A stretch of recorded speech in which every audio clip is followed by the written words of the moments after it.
Hi guys, meron ka ba Toyota LXP na luma? Kahit medyo luma na yung Toyota LXP mo, magiging artista van pa rin ang loob. Lalo na kay Mami Rose Salvame na taga Palawan.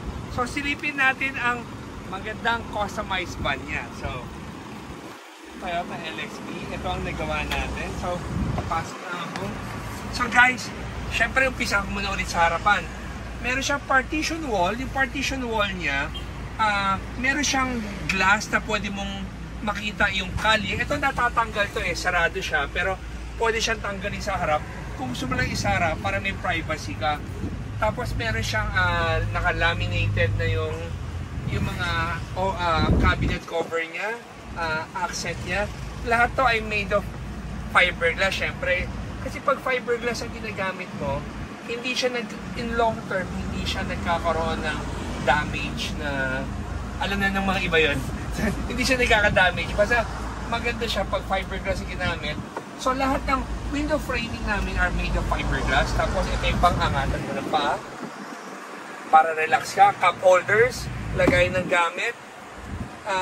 Footrest, ito yung footrest natin. So napakita na namin ito sa ilang vlog namin, pero gusto ko lang i-share ulit sa mga ngayon na nakapanood ng vlog namin. Please like and subscribe to our channel para malibang-libang lang kayo sa mga gawa namin. So itong trabaho namin ay totally passion lang talaga namin, kaya lagi kami excited. Tapos kung nagtataka kayo bakit sarado, paano na kung may aabot ka sa driver? Kung may aabot ka sa driver, bubuksan mo to at ibibigay mo yung gusto mong ibigay. So kada owner kasi may kanya-kanyang preference kung ano ang gusto niyang gawin sa partition wall na to. Like ito partition wall na to, ito yung gusto una ni ma'am. Sometimes yung ibang client after a while gustong baguhin o tanggalin yung salamin, iba na claustrophobic, iba naman happy na sila sa ganyan. Pero itong setup na to, it's more on meron siya privacy. So we have Atoy Customs na upuan, syempre, dahil kung pinagmamalaki. Uratex foam ata yan. Lagi iniisip ng tao, teka, kung naguguluhan kayo, ano bang mas maganda? Foam ng China o foam ng Uratex foam? Ito na lang isipin nyo. Yung mga 1996 na Honda Civic, yung mga Toyota na Camry or Grandia, or Isuzu man o Mitsubishi, lahat ng OEM, ang gumagawa ng foam ay Uratex foam. Bakit? Ang Uratex foam, kaya na lang idikta.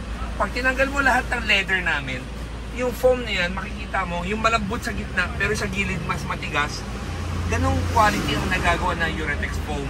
So, wala na ibang masabi kundi maganda.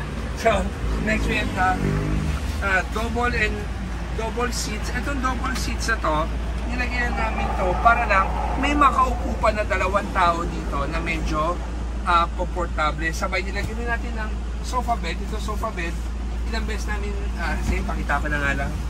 Sa mga hindi pa nakakanood ng vlog namin, ito ang sofa bed.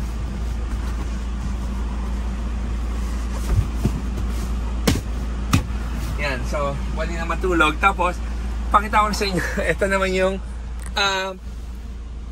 toilet. So yan, may sink na rin siya. Kompleto na rin siya pati lagay ng tubig. So, hindi ko napapahabain itong vlog na to. So, nagagawa rin naman namin ito sa setup dito sa Toyota Tour. Pero, natuwa lang kami sa Toyota LXV. Kailan namin ulit nagawa to. Kaya namin binalog. Pati yung ceiling yan, ganda-ganda oh. So guys, gusto ko pasalamatan yung mga taga Palawan na client namin na parang walang hintong suporta sa Atoy Customs kahit na ang layo-layo ng lugar nila. So guys, everyday is a blessing. So, meron lang question sa inyo. It's a general question. Do you have a relationship with Christ? Dahil sabi sa John 10:27, my sheep listens to me, I know them, and they follow me. So, I give them eternal life. They will never perish, and nobody can snatch them from me. So guys, it's a very nice verse and quote, kaya gusto ko lang i-share sa inyo para ma-enlighten kayo dahil alam mo naman, araw-araw may problema tayo sa buhay natin, kaya konting paalala lang. So thank you for watching and always remember, Jesus loves you and God bless.